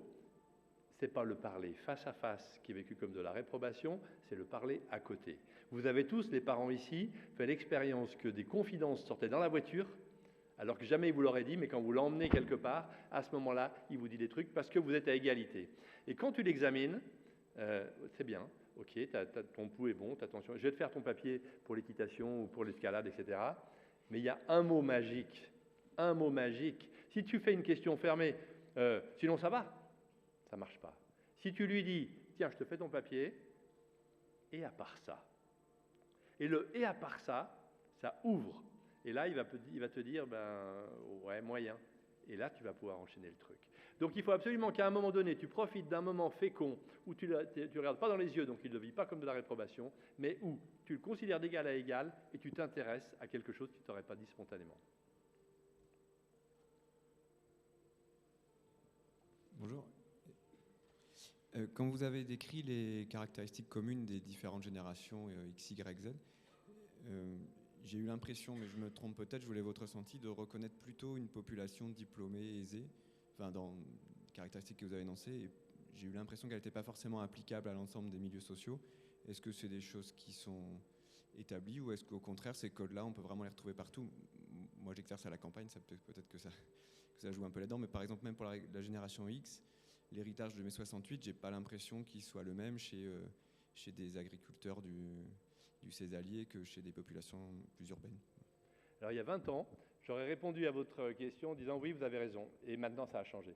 J'ai la chance d'être invité un peu partout, j'étais à Tanger il n'y a pas longtemps, à Beyrouth, en Asie, à Dubaï, etc. De partout, actuellement, ces codes-là, qui auraient pu être effectivement des codes occidentaux de certains milieux aisés, à cause d'Internet, partout où je vais, les enfants sont habillés pareil, écoutent la même musique, sont influencés par les mêmes influenceurs, malheureusement, et j'ai bien aimé ce terme de tout à l'heure, et que finalement, on a une espèce d'homogénéisation, y compris dans les milieux urbains ou non urbains, ou dans d'autres pays, en Asie ou en Afrique. Il y a vraiment, maintenant, on retrouve ça un peu partout. C'est assez étonnant, d'ailleurs. Je ne m'attendais pas à ça. Merci pour Merci. ces échanges et le respect du timing. On va laisser la parole...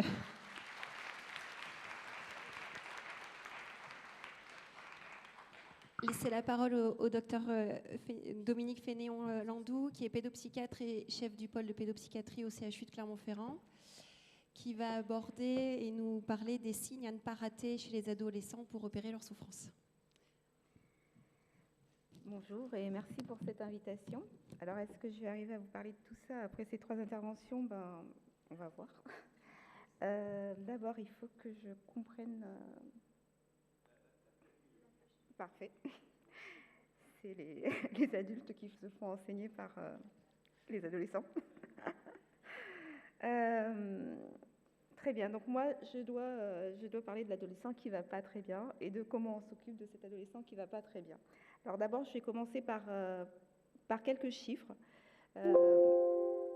Pardon, on m'a dit la flèche du milieu et je fais tous les autres boutons sauf la flèche du milieu. D'abord des chiffres. Alors là, je vous ai mis un tableau qui nous montre le nombre annuel de patients hospitalisés en MCO pour gestes auto-infligés, ça veut dire tentative de suicide et scarification, par sexe et classe d'âge entre 2012 et 2023. Donc, sur le début du tableau, ce sont les 10-14 ans, 15-19 ans et les jeunes adultes, 20-24. Vous voyez que sur les 10-14 ans, on a une augmentation très, très importante des hospitalisations. Alors ça, ce sont les hospitalisations en MCO. Les chiffres de Santé publique France, c'est 71% chez les jeunes filles de 10-14 ans et 44% chez les 15-19 ans. Mais ce qui a été le chiffre qui m'a le plus frappé, c'est les plus 250% d'hospitalisation en psychiatrie des jeunes filles de 10-14 ans. Alors c'est vrai que c'était une population qu'on n'avait pas trop l'habitude d'hospitaliser. On était plutôt sur 15-19 pour les filles, donc on est passé de peu d'hospitalisation à énormément d'hospitalisation. Donc c'est vraiment notre signal le plus fort de la détresse de cette génération. Alors, il y a quand même quelque chose de positif, c'est qu'on a, sur les 30 dernières années, une diminution du nombre de suicides chez les adolescents garçons, donc entre 1992 et 2022. Et ça, pour les adolescents garçons, ça reste à peu près stable. Mais effectivement, ce qui nous préoccupe, c'est cette augmentation vertigineuse des tentatives de suicide et automutilation chez les filles. Et on voit qu'elle a commencé avant la crise sanitaire, qu'elle s'est accélérée en 2020-2021 et qu'elle reste actuellement très importante. J'ai mis un petit panneau parce que c'est pas parce qu'on parle des filles qu'il ne faut pas interroger la santé mentale des jeunes garçons et rechercher aussi chez eux des conduites d'automutilation ou même des pensées suicidaires. Ce qu'on sait, c'est que chez les jeunes garçons, ça va plus s'exprimer par de la violence, des conduites à risque, et donc ils seront peut-être un peu moins repérés parce que moins expressifs sur ce qui les malmène. Alors, je ne vais pas m'étendre sur l'adolescence, bien sûr, parce qu'on en a très bien entendu parler précédemment, mais rappeler qu'il y a des enjeux développementaux qui sont importants, qu'il y a cette période de transformation corporelle avec l'enjeu biologique majeur qui est la puberté et qui du coup va entraîner des modifications de l'image de soi. Autre enjeu développemental, l'affirmation identitaire, la quête d'autonomie, l'influence du groupe de pairs, les réseaux sociaux, la pression scolaire. Donc, on l'a dit, période de transition, de vulnérabilité et de construction identitaire. Mais qui dit vulnérabilité dit nécessité de facteurs protecteurs. Et qu'est-ce qui va protéger ces adolescents? La famille, l'environnement. Il faut que l'environnement puisse les protéger pour que, du coup, je n'ai pas pris le homard, heureusement, j'ai pris la chrysalide, pour que cette chrysalide, elle puisse faire sa transformation de chenille au papillon et que ce papillon puisse prendre son envol. Donc cette adolescence, ça va être aussi la période critique de début des troubles psychiques. On sait que 75% des troubles psychiques débutent entre 12 et 25 ans. Donc ça en fait une période clé pour la prévention et la détection précoce. Pourquoi c'est important? Parce qu'on a à cet âge-là une prévalence élevée des troubles anxieux et des troubles dépressifs, avec comme corollaire le risque de décrochage scolaire, parce que quand on est anxieux, déprimé, on a moins d'envie pour les apprentissages, on a moins d'envie d'aller à l'école, et donc du coup, on se décale un petit peu de sa classe d'âge.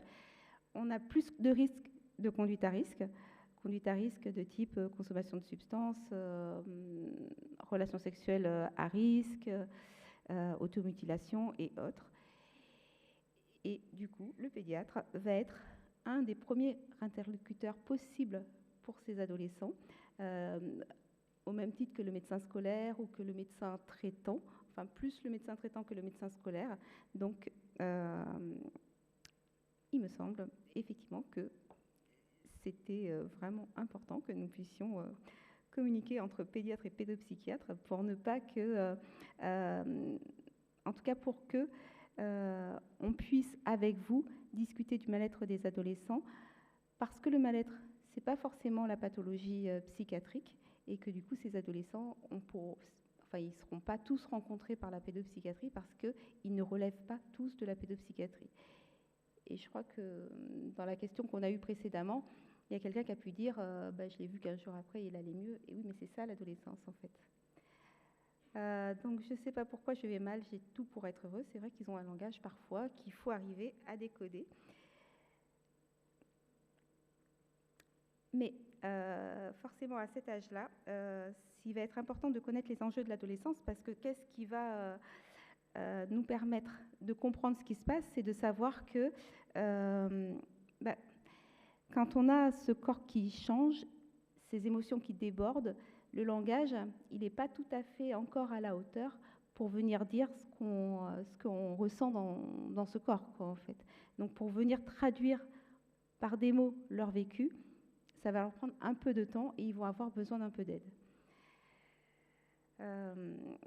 J'ai mis les propos d'une adolescente qui me semblait, enfin, puis j'en ai mis un petit peu tout le long, qui me semble vraiment traduire ce que je vous dis aujourd'hui. Une jeune fille que j'ai eue dans ma consultation cette semaine, à qui je demande, avec l'idée que comme ça au moins j'aurai sa parole pour aujourd'hui, mais tu voulais mourir? Non, non, je voulais juste enlever un truc. Ben, je sais pas, j'avais besoin d'enlever un truc. Vous voyez, ils veulent pas forcément mourir, mais ils ont besoin que quelque chose change. Et c'est ça qui est étonnant, c'est-à-dire que c'est pas que le mal-être n'existait pas, mais traduire ce mal-être par des passages à l'acte aussi violents, c'est ça qui est étonnant sur cette génération-là.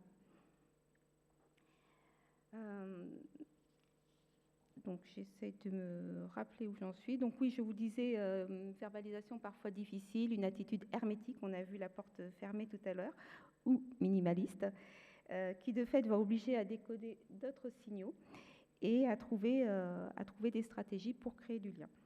Ce qui va vous aider, c'est de considérer cette attitude plus comme une protection que comme un refus. C'est pas « je veux pas », c'est là « j'ai peur » et c'est à vous de trouver comment il faut faire. Et donc, dans ces cas-là, le corps devient médiateur et parle pour eux. Donc, le médecin va devoir écouter ce que le corps raconte,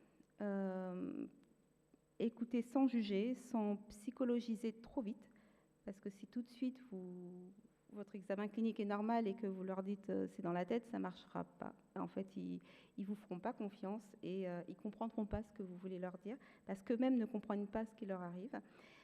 Donc, sans juger, sans psychologiser trop vite, mais en se laissant alerter par ce langage somatique. Alors, ce langage somatique, alors vous le connaissez probablement, hein, ces douleurs récurrentes, des troubles fonctionnels, des plaintes vagues, mais qui en réalité viennent nous dire quelque chose de leur détresse, donc fatigue, troubles du sommeil. Ce qui va pouvoir vous alerter, ça va être les modifications du comportement, le retrait relationnel qui peut aller jusqu'à l'isolement, c'est-à-dire qu'un adolescent qui a du mal à entrer en contact avec les autres, qui rejette les moments de regroupement proposés par ses amis, il peut vous inquiéter parce que ce n'est pas tout à fait normal à cet âge-là où on a vraiment besoin des autres pour se construire. Des attitudes d'inhibition avec une apparence figée, le fait d'être un peu dans l'évitement de la relation, ça aussi, ça doit être un signe d'alerte. L'absentéisme scolaire, bien sûr. Et puis, ce que vous allez pouvoir rechercher, c'est l'expression corporelle de l'angoisse, c'est-à-dire une tension psychique forte, des tics, une pâleur, un aspect cerné. Tout ça va vous donner une idée de ce que, intérieurement, cet adolescent ressent. Alors, il va falloir quand même ouvrir le dialogue. Et même nous, dans nos consultations, on peut utiliser des petits outils pour ouvrir le dialogue, que ce soit une échelle de l'humeur, un arbre généalogique. Je vous ai mis une échelle canadienne que je trouvais intéressante, mais il y en a plein d'autres, EDES. EDES qui fait qu'on va faire, quand on va le recevoir, alors je ne l'ai pas redit, mais effectivement, le moment de tête-à-tête avec l'adolescent, il va être important si vous voulez qu'il puisse parler de lui. Et puis, vous allez explorer, donc, ce qui se passe à la maison, dans la famille, comment il se sent chez lui. Education, donc, du coup, ce qui se passe à l'école. Alors, c'est son ressenti par rapport à ses résultats scolaires, c'est-à-dire comment lui, il trouve qu'il réussit à l'école, pas comment ses parents trouvent qu'il réussit, mais lui, comment il trouve qu'il réussit à l'école. Parce qu'il y a l'adolescent qui va dire « bon, mais ça va, c'est moyen, mais ça va. J'ai pas envie d'en faire plus, mais je pourrais en faire plus. » Et puis, il y a celui qui va vous dire « bah non, j'y arrive pas, c'est difficile », et qui, déjà là, vous fait part de la mésestime qu'il a de lui-même. Quand vous explorez ce qui se passe à l'école, vous explorez aussi comment il s'entend avec les autres. Est-ce qu'il a des amis? Est-ce qu'il a une meilleure amie, un meilleur ami ou non? Est-ce que c'est un groupe d'amis? Est-ce qu'il est tout seul ou avec les autres quand il mange à la cantine? Est-ce qu'il y va au self? ou est-ce qu'il fait, comme une jeune fille m'expliquait, des pas et des pas dans son lycée pour que personne ne voit que finalement elle n'était pas allée manger, mais qu'ils aient l'impression toujours qu'elle était en train d'aller manger, mais sans jamais passer par le self. Activities, donc ce qu'il fait à l'extérieur de l'école, est-ce qu'il est inscrit dans des activités extrascolaires? Et est-ce que là, il rencontre des jeunes les mêmes que l'école, ou est-ce que ce sont des jeunes différents? Parce que peut-être qu'avec un groupe de gens différents, les relations sont de meilleure qualité, que peut-être là, il arrive à trouver du plaisir et à nouer du lien, parce que c'est ça qui les sauve, c'est le lien, la relation. Et drugs, donc explorer leur consommation de toxiques, tabac, alcool, cannabis et autres. Sexuality, est-ce qu'ils ont une relation amoureuse? Alors aujourd'hui, il faut demander, est-ce que tu as une relation amoureuse, et non pas, est-ce que tu as un petit copain ou une petite copine, parce que tout de suite, ça veut dire qu'on pense les choses pour eux. Mais est-ce que tu as une relation amoureuse? Et puis, si jamais la porte est ouverte à ce moment-là, on peut aussi aller explorer... est-ce que tu te protèges? Est-ce que où est-ce que tu en es de ta vie sexuelle? Le suicide, ne pas oublier que poser la question des idées suicidaires, c'est vraiment important de l'avoir en tête. C'est pas ça qui va générer des idées suicidaires chez l'adolescent. Au contraire, j'avais une question tout à l'heure qui m'a fait penser à ça, qui avait été posée sur les réseaux sociaux. Non, quand on ouvre une porte, ça leur fait plaisir. Alors, ça leur fait plaisir. Ils peuvent aller mal, mais au moins, ils se disent que ça ne va pas nous faire peur. Parce qu'aller parler d'idées suicidaires à des parents, les parents, ça va les mettre dans un état catastrophique et ça va augmenter la culpabilité de cet adolescent. Déjà, il ne se sent pas tellement à la hauteur des attentes de ses parents, mais en plus, s'il provoque leur effondrement, ça va être extrêmement difficile pour lui. Tandis que lui, quand vous allez lui poser la question, mais est-ce que tu as pensé à la mort? Est-ce que tu as pu avoir des pensées suicidaires? Ou, enfin, on trouve, à force de le faire, on a sa façon d'aller explorer ce banc-là. Au contraire, c'est une porte ouverte pour dire oui, c'est vrai. Alors, ils ne vont pas forcément dire j'ai eu envie de mourir, parce qu'ils ont rarement envie de mourir, mais ils vont vous exprimer ce qui leur passe par la tête, et vous allez pouvoir aller rechercher à quel niveau de détresse se trouvent ces adolescents. Safety, c'est leur capacité à être en sécurité. Safety, ça peut explorer un petit peu tout, c'est-à-dire à la fois leurs ressources, mais aussi les conduites à risque. Est-ce qu'il a un scooter et du coup, est-ce qu'il met un casque? Ou est-ce qu'il se protège en règle générale? En tout cas, explorer les conduites à risque, c'est bien d'y penser chez les garçons, parce que c'est souvent comme cela que ça s'exprime, le mal-être. Et puis, il faudra en parler aussi avec les parents, bien sûr. Les parents, c'est pas facile, parce que les parents, ils portent une grosse culpabilité. Ils ont 3 adolescents, il y en a 2 qui vont bien et un qui va mal. Donc, eux, ils se disent, qu'est-ce qu'on a mal fait? En parler avec les parents, c'est extrêmement important, mais c'est surtout leur rappeler qu'on va avoir besoin d'eux pour que leur adolescent aille bien. Donc ça, vraiment, les parents, c'est... Alors, peut-être qu'ils font partie du problème dans certaines situations, mais souvent, c'est la solution. En fait, on a réellement besoin d'eux pour que leur adolescent aille bien.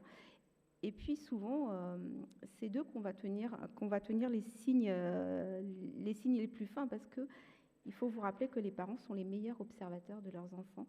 Des fois, on banalise un peu leurs propos, alors que leur ressenti est important à prendre en compte. Donc, comment en parler avec les parents? Valider les émotions des parents, c'est-à-dire faire attention à cette culpabilité qu'ils portent, et puis surtout les soutenir. Ils sont fatigués, ils n'en peuvent plus, parce que nous, on va la voir une demi-heure dans notre entretien, voire 3/4 d'heure, mais eux, ils l'ont en permanence, cet adolescent-là. Et donc, il y a des choses qui fatiguent, il y a des choses qui épuisent, et qui, des fois, met les parents dans une telle tension que les mots peuvent être durs quand on va mal, et les adolescents sont très attentifs aux mots. Les adolescents, ils prennent l'habitude, avec les réseaux sociaux, les échanges de messages, de faire attention à ce qu'ils écrivent. C'est-à-dire que ma fille, si je lui mets OK à un message, elle me dit « mais qu'est-ce qu'il y a ?» Je lui dis « rien, j'étais en consultation, j'ai mis OK vite fait pour pas perdre de temps. » « Ah oui, mais non, tu peux pas mettre OK, parce que moi, quand tu me mets OK, ça veut dire ben, ça va pas, quoi, en fait. Alors, une fois, je lui ai mis un pouce. Elle me dit, non, non, tu ne mets pas de pouce. Alors maintenant, je mets que des cœurs. Et ça marche beaucoup mieux, en fait, elle est contente. Elle me dit, bon, mais ça va. Donc, ils ont pris l'habitude de faire attention à ce que l'autre va ressentir quand ils vont dire quelque chose. Donc, quand les parents craquent et disent des mots extrêmement blessants, ils peuvent nous les redire exactement en consultation. Et c'est super dur. Donc, du coup, nous, on sert un peu on sert de décodeur, en fait. Donc, il faut aller traduire mais tu te rappelles l'autre fois, là, toi, tu as dit, et tu me disais qu'avec ce copain, tu regrettais de lui avoir dit ça, mais tu es d'accord que tu ne le pensais pas. Et que des fois, il y a des choses qui nous débordent, et puis il y a des mots qui sortent, et on n'arrive pas toujours à les rattraper. Donc, on sert de décodeur, ce que tu disais tout à l'heure, entre les parents et les adolescents. Et ça, c'est extrêmement important. Parce que des fois, c'est difficile, cette relation, et plus ça va, plus ils grandissent, et plus elle a de risques de se conflictualiser. Donc, on va les encourager à écouter, se rendre disponible. C'est pas toujours facile parce qu'effectivement, ils sont un peu épuisés, mais on va leur dire que ça reste... En fait, que l'adolescent a besoin de temps. D'ailleurs, les jeunes filles qui souffrent d'anorexie mentale, des fois, quand on est un peu pressé, qu'elles vont un petit peu mieux et qu'on dit que là, on n'est pas loin. Elle me dit non, mais j'ai encore besoin de temps. Je ne suis pas prête à lâcher l'anorexie tout de suite. Et du coup, elle nous rappelle qu'il faut être patient. Et la patience, on en a beaucoup parlé, mais ils ont aussi réellement besoin qu'on soit patient avec eux. Donc, on va donner des repères aux parents, quand consulter, à qui s'adresser. Donc ça, on pourra en discuter tout au long de ces 2 jours, mais les maisons des adolescents, les psychologues libérales, enfin, il y a plein plein d'interlocuteurs possibles pour ces adolescents. Les numéros de détresse, Allo Écoute Jeune, 31 14, enfin, il y a tout un tas de choses qui marchent bien parce que c'est aussi leur façon à eux de communiquer. Ah oui, bah non, 5 minutes. Le rôle du pédiatre, bien sûr. Le pédiatre donc, va avoir cette posture de tiers, de médiateur entre ados et parents, on le disait, dans une relation qui a tendance à se conflictualiser. Donc son regard va être important pour le repérage, l'évaluation du risque et l'orientation adaptée. Et on le disait tout à l'heure, il va falloir garder l'équilibre, c'est-à-dire ni nier les symptômes somatiques, mais ni réduire trop vite à une cause psychologique et prendre en compte l'ensemble de la souffrance de cet adolescent. Alors bien sûr, évaluer les situations d'urgence qui elles, ne nécessiteront une orientation très rapide aux urgences ou un appel au pédopsychiatre parce qu'il y a des signes de souffrance psychique sévère et d'urgence, des idées suicidaires, des tentatives de suicide, d'automutilation grave, etc. Ou alors une perturbation majeure du fonctionnement, le refus anxieux scolaire ou phobie scolaire, un isolement social massif, une incapacité à assumer les tâches quotidiennes concernant l'hygiène, l'alimentation. Ça, ce sont des repères qui vont nécessiter l'orientation rapide. Mais il faudra quand on évalue ce type de critères, ce qu'il faut rechercher, c'est leur durée, leur répétition et l'impact fonctionnel. Pourquoi ? Parce que le mal-être, lui tout seul, ne constitue pas, on l'a dit, un trouble psychiatrique. Il est fréquent, il est souvent transitoire et il peut aussi se traduire par de la tristesse, de l'irritabilité, un désinvestissement scolaire, mais souvent des choses qui ne durent pas. Et ça va être réversible s'il est repéré, accompagné, si l'adolescent trouve de l'écoute, des repères, du soutien sociétal, familial, un cadre. Donc il va nécessiter vigilance et dialogue. Le mal-être, c'est un signal, ce n'est pas un diagnostic. Et les adolescents attendent qu'on leur propose quelque chose. Je ne vous parlerai pas de Manon, mais sa question m'avait marquée. Sa mère me l'emmène parce qu'elle est entièrement voilée et elle ne va plus à l'école. Donc elle m'explique comment elle en est arrivée là. Et à la fin, elle me dit, mais qu'est-ce que vous avez à me proposer ? Ils attendent quelque chose. Et aujourd'hui, Manon va bien, donc je pense qu'elle attendait réellement quelque chose. Donc, pour conclure, l'idée, c'est de repérer tôt pour prévenir les ruptures et favoriser le dialogue, et d'avoir en tête que la disponibilité et l'écoute font partie des interventions de prévention active. En fait, ne pas penser que c'est optionnel. Ils ont besoin de disponibilité, ils ont besoin d'écoute. Merci de votre attention.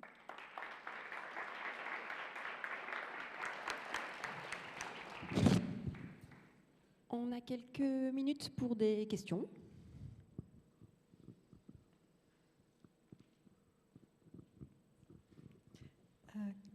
Qu'est-ce qu'il faut faire quand on sent la souffrance de l'enfant et que les parents sont dans un certain déni et qui n'acceptent pas le dialogue et qui vont voir ailleurs, en fait?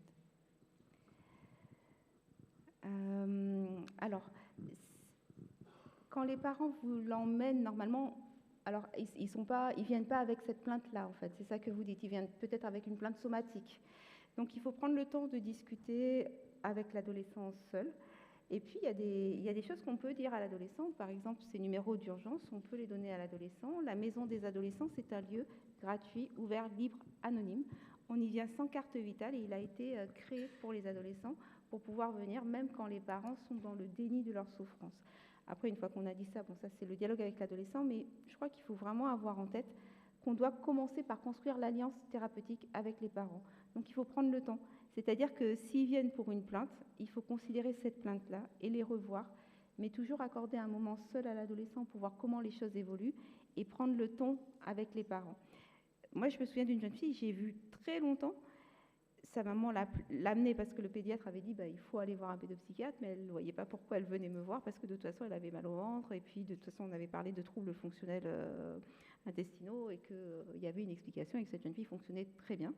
Et puis, finalement, la jeune fille, en fait, la maman était en plus toujours présente aux consultations qui étaient des consultations de maison des ados, donc on n'a pas forcément besoin des parents.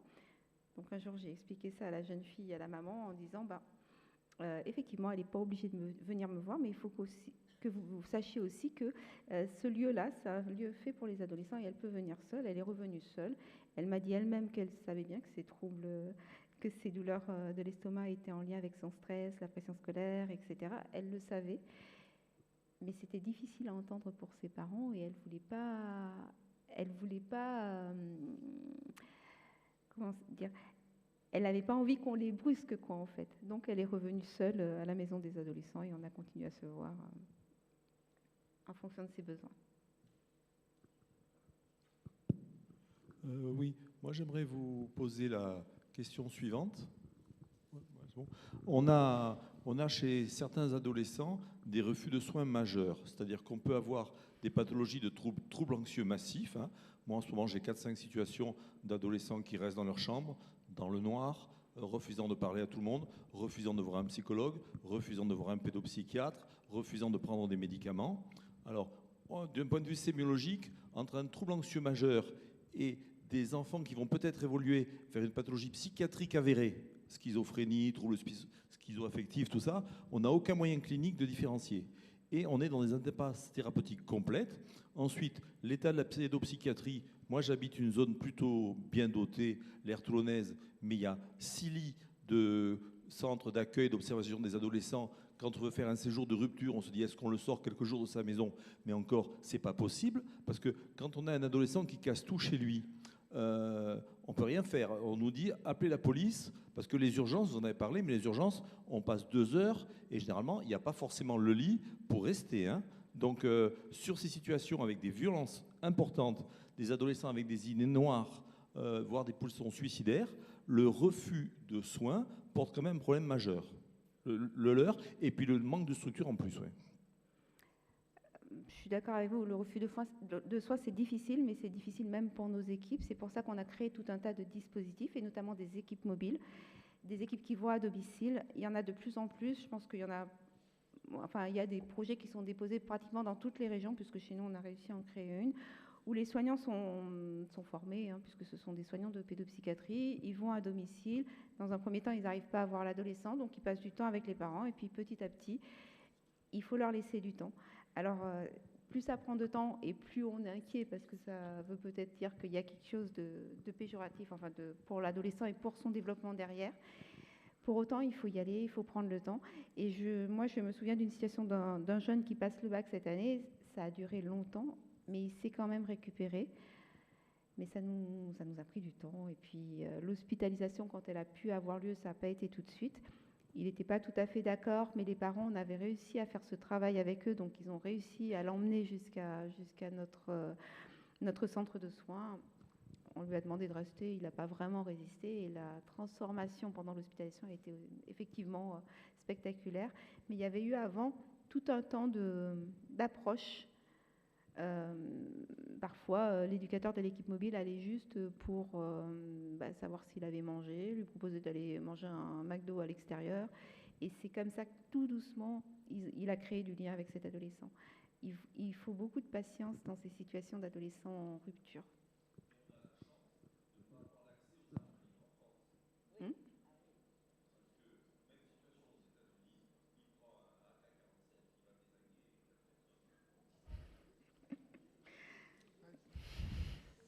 Alors, je pense que ce n'est pas tous les adolescents qui vont mal, qui se servent d'armes, mais effectivement, c'est des choses qui peuvent arriver, et puis on le sait.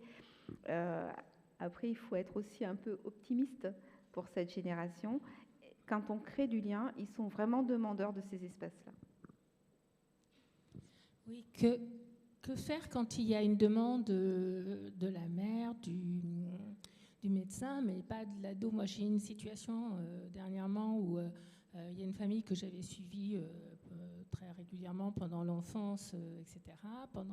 Après, ça a été le médecin traitant avec qui je suis très en lien, une généraliste de proximité. La mère prend rendez-vous pour un certificat, etc. Le jeune, je ne l'avais pas vu, il s'était complètement transformé. Il y avait une liaison par le médecin traitant, une histoire en plus d'attouchement entre le jeune, sa grande sœur, etc., qui s'était terminée même par une garde à vue pour la grande sœur parce qu'il y avait elle était majeure, de 15 ans au moment des faits, donc un truc très très lourd. La mère me glisse, vous avez fait la liaison, le médecin, le docteur Truc vous a joint, bah oui. Et après, pendant la consultation, l'entretien, l'examen clinique, j'ai lancé ça va, etc. Mais rien, quoi. Le jeune, il était fermé. Je me suis sentie très désarçonnée et très, que j'avais rien pu faire, de cette consultation et de comment faire une accroche, comment quand on a un jeune qui est fermé, qu'on sait qu'en plus il y a une situation qui est difficile. Alors, je ne dis pas que ça marche à tous les coups, mais si ce jeune n'est pas encore enfermé par la pathologie, parce que je ne l'ai pas dit, mais effectivement, il y a tout ce continuum entre le normal et le pathologique. Je pense qu'il y a plein de petits outils, c'est-à-dire déjà ne pas aborder directement les symptômes, essayer de savoir ce qui l'intéresse, parler des choses qui l'intéressent, de ce monde à lui, qu'est-ce qu'il fait encore, peut-être qu'il passe du temps sur des jeux, sur quel jeu, en fait s'intéresser à lui, vraiment prendre le temps d'être un moment seul avec l'adolescent. C'est pas forcément pour aller directement sur les symptômes qui préoccupent les parents, mais d'abord pour s'intéresser à lui, pour lui parler de ce qu'il vit et pour lui demander, mais toi, qu'est-ce qui t'inquiète? Toi, sur une échelle de l'humeur, entre 0, je vais très très mal, 5, c'est moyen, et 10, je vais très bien, comment tu vas? Il peut vous dire 6 sur 10. Donc, si tu veux bien, on peut réfléchir ensemble à qu'est-ce qui ferait que, tout doucement, tu monterais vers 10 sur 10. Créer du lien, revoir l'adolescent. Et tout ce travail, c'est vraiment le travail qu'on fait en pédopsychiatrie. C'est que si vous le voyez une fois, sur une fois, il ne vous accordera pas forcément sa confiance. Et on a besoin de cette confiance-là pour avancer avec l'adolescent. Oui, alors, merci. Donc, on a des conduites, des guidelines, tout ça, mais quand même, je pointe la difficulté de nos adolescents qui, effectivement, traînent leur mal-être pendant plusieurs années, changent de thérapeute, et puis j'ai plusieurs cas d'enfants qui disent « Ah bah tiens, là, tel endroit où je suis arrivée, là, enfin, on m'écoute au bout de, je sais pas, 2 ans, 3 ans. » Et donc, c'est quand même pas si évident, la disponibilité, l'écoute, tout le monde va essayer, mais que ce soit les pédopsychiatres ou les pédiatres, ils ont cette sensation de jamais être compris, entendu, et peut-être au bout de 2 ans, j'ai le cas d'une phobie scolaire, de syndrome dépressif, etc., ils se sentent entendus. Ils ne sont pas guéris pour autant, mais tiens, ils se sentent entendus. Ça, c'est juste une première remarque pour pointer quand même cette lourdeur de situation, même si on est disponible et à l'écoute, pas toujours évident. de répondre à leurs souffrances.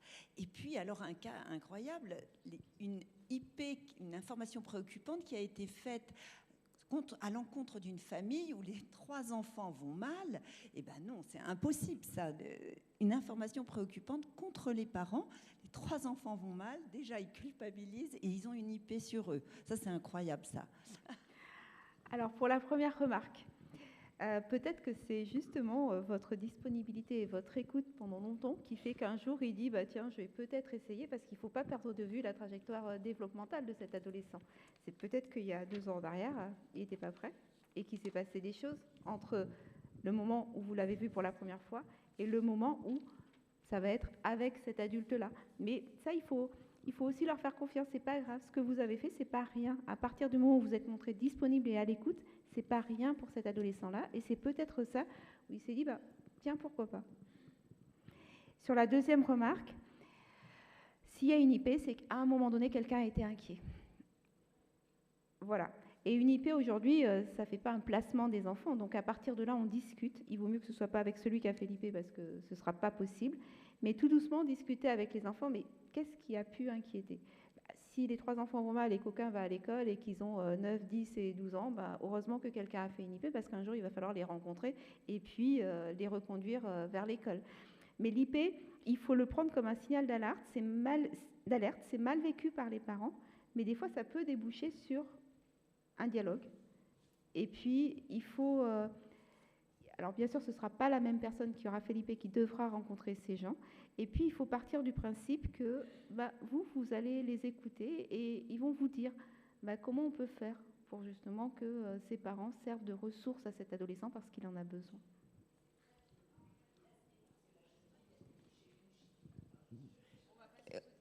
Une dernière question ici. Oui, j'ai été très sensible au fait que, comme vos 3 prédécesseurs à la tribune, vous ayez fait l'éloge de la patience. Au fond, peut-être que essayer l'adolescent à faire chemin, à faire le chemin qui le conduirait à cesser d'être un sujet pulsionnel pour redevenir un sujet désirant, c'est peut-être l'aider à passer de ce qu'on pourrait appeler l'attente impatiente à la patience attentive, n'est-ce pas ? Mais et puis vous avez fait l'éloge du temps. Vous avez repris d'ailleurs la devise de Philippe Noiret dans Alexandre le Bienheureux, qui ne cesse de dire « Il faut prendre le temps. Il faut prendre le temps de prendre son temps. » Soit. Mais ma question est la suivante. Elle est toute simple. Ce temps, l'avez-vous toujours ? Je pense aux médecins généralistes, j'en ai 3 qui, dans mon master actuellement, qui disent que l'enchaînement des consultations les fait souffrir d'un manque de temps. Alors, la disponibilité, l'écoute, cela prend du temps. Ne sommes-nous pas dans une époque qui a un rapport un peu pathologique au temps ? Bref, ce temps dont vous avez fait l'éloge, l'avez-vous toujours ? L'avez-vous suffisamment ? Alors, en pédopsychiatrie, on sait qu'il va nous falloir du temps. Et quand je dis les parents doivent être des ressources pour leurs adolescents, c'est parce qu'il va falloir qu'ils tiennent. Donc, soit on aide les adolescents et on passe du temps avec eux, mais en pédopsychiatrie, on passe du temps avec les enfants. Je peux comprendre que dans un cabinet de pédiatre ou d'un médecin généraliste, ce ne soit pas tout à fait la même chose. Mais nous, on travaille avec des équipes pluridisciplinaires, ce qui fait que même si ce n'est pas le pédopsychiatre qui voit l'adolescent, ça va être l'infirmière, l'éducateur, l'aide-soignante. Enfin, on travaille vraiment dans... il y a vraiment un maillage entre tous les professionnels. Il y a les psychologues, il y a les enseignants, enfin, il y a vraiment beaucoup de monde.